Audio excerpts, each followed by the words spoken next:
Ka-Express, may bago at official na roster update. Nakuha na natin ang buong 12-man lineup ng Jordan na harap sa Gilas, Pilipinas sa isang critical na tune-up game sa Jeddah, Saudi Arabia.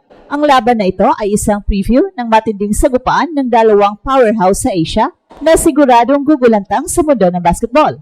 Pag-uusapan natin ang mga key matchup, lalo na ang bakbakan ng ating Gilas Twin Towers na sina Junmar Fajardo at AJ Edo, laban sa matitinding big man ng Jordan, kabilang na ang mga Olajuwon.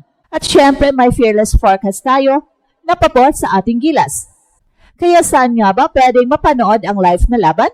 Sabi ng FIBA, ang Courtside 1891 ay magiging official na platform para sa live at on-demand coverage, although I am not sure kung kasama ang mga tune-up games. And I also heard na live daw sa One Sports mamayang 2 a.m. August 2 ng madaling araw.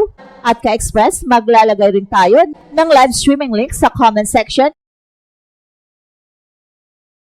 as the game progresses at paki-refresh lang for new links. Handa na ba kayo sa isang matinding laban, Ka-Express? Alamin ang buong detalye sa matchup analysis at forecast.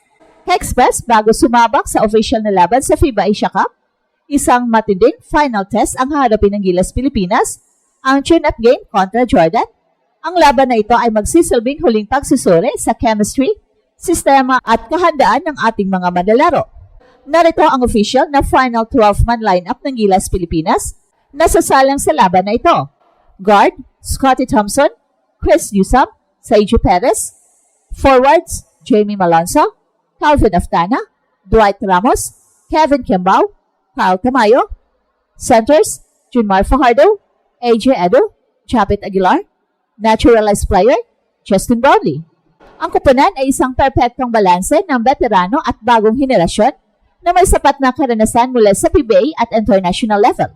Ang presensya ni Junmar Fajardo, Chapit Aguilar at Justin Brownlee ay magbibigay ng matinding leadership habang ang mga bata na tulad ni Dwight Ramos, Kevin Kimbao at AJ Edo ay magdadala ng bilis at lakas sa court. Sa kabilang banda, official na rin kinumpirma ng FIBA Rooster Tracker ang buong 12-man rooster ng Jordan. Kilala sila sa kanilang physical na laro at mga dekalibreng manlalaro. At narito ang kompletong lineup na harap sa Gilas. Guards, Freddie Ibrahim, Malik Kanaan.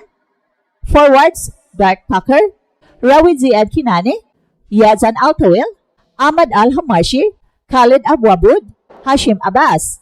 Centers, Abdullah Olajuwon, Abdul Raham Olajuwon, Faris Mukarbach, Yusuf Abu Zawani. Ang Jordan ay may malalakas na mga big men at matatalinong guards na kayang mag-execute ng plays. Ang kanilang naturalized player na si Dark Tucker ay kilala sa kanyang scoring at abilidad na gumawa ng sarili niyang puntos. Malaki ang expectation sa kanila matapos nilang maabot ang top 4 nung nakaraang Asia Cup, kaya sigurado na magiging agresibo sila sa laban na ito. Ka-Express, pagdating sa labanang ito, may dalawang major key matchups na dapat nating abangan. Una, ang tinaguriang Gilas Twin Towers na sina Junmar Fajardo at AJ Edo. Nahaharapin ang matatangkad at physical na sentro ng Jordan. Ang Jordan ay may sapat na lalim sa frontcourt, kabilang ang mga bagong pangalan na sina Abdullah Olajuwon at Abdul Rahman Olajuwon na siguradong makakuha ng atensyon dahil sa kanilang apelyido. Si Junmar, na kilala sa kanyang dominasyon sa ilalim ng ring, ay magbibigay ng matinding banta sa opensa at depensa ng kupunan. Bagamat may ininda siyang injury, ang kanyang presensya pa lang ay nag-i-instill na ng takot sa kalaban. Samantala, si AJ Edo naman ang magiging mobile at athletic na complement ni Junmar na siyang magiging mahalaga sa pagbabantay sa mga stretch bigs ng kalaban at pag-rebound. Ang tandem na ito ang magsisira ng opensa ng Jordan, lalo na't nakasalalay sila sa kanilang mga sentro. Ikalawa, ang bakbakan sa guards at forward positions ay magiging critical. Ang ating naturalized player na si Justin Brownlee ang magiging focal point sa Gilas offense. Ang kanyang all-around game, pag-score, pag-assist at pag-defend ay magbibigay ng malaking problema sa depensa ng Jordan. Makakatulong din sa kanya sina Dwight Ramos na kilala sa kanyang versatility at abilidad na mag-score mula sa labas at si Scottie Thompson na siyang magiging energizer bunny sa court. Ang matchup nila kontra sa guards ng Jordan na sina Freddie Ibrahim at ang naturalized player na si Dark Tucker ay magiging isang chess match sa court.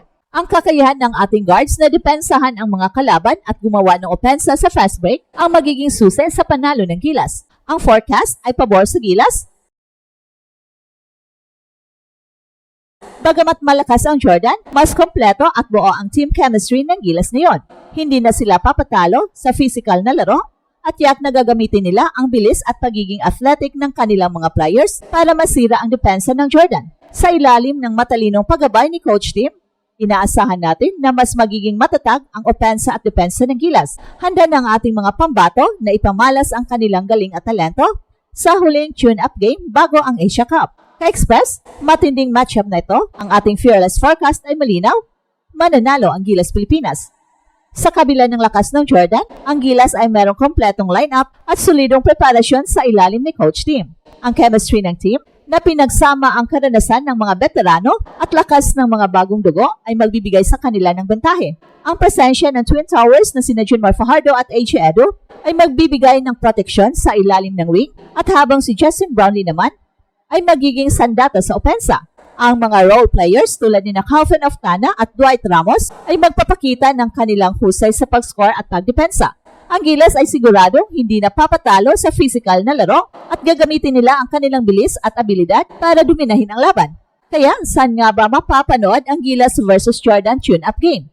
Mahalagang malaman na ang Courtside 1891, FIBA's official platform, ay nag-aalok ngayon ng live at on-demand coverage pero hindi tayo sure kung kabilang ba ang laban ng Jordan versus Gilas Pilipinas. At iba pang posibleng broadcast options, Pilipinas Live, Philippine Sports App na dati nang nag-stream ng Gilas Exhibition Games ng live at libre. At ang One Sports o 1PH ay maaari ring mag-airy ng highlights o delayed footage bilang bahagi ng kanilang FIBA Asia Cup coverage. At huwag palalampasin ang huling pagsubok ng Gilas Pilipinas bago ang torneo. Ang laban na ito ay ang final na paghanda para sa kanilang kampanya sa FIBA Asia Cup. Tiyak na magiging kapanapanibig ang laban at magbibigay ng idea sa atin kung gaano kahanda ang ating mga pambato. Samantala ka-Express, patuloy ang aksyon sa NBA Summer League kung saan nagpakitang gilas ang mga bagong rookies at second-year players. Dito ang mga undrafted players at mga naghahanap ng spots sa NBA roster ay ibinibigay ang lahat para mapatunayan ang kanilang halaga at kakayahan sa mata ng mga coaches at scouts. Bawat matagumpay na laro at magandang performance ay maaring maging daan para makakuha sila ng two-way contract, standard contract, o makasama sa training camp ng isang NBA team.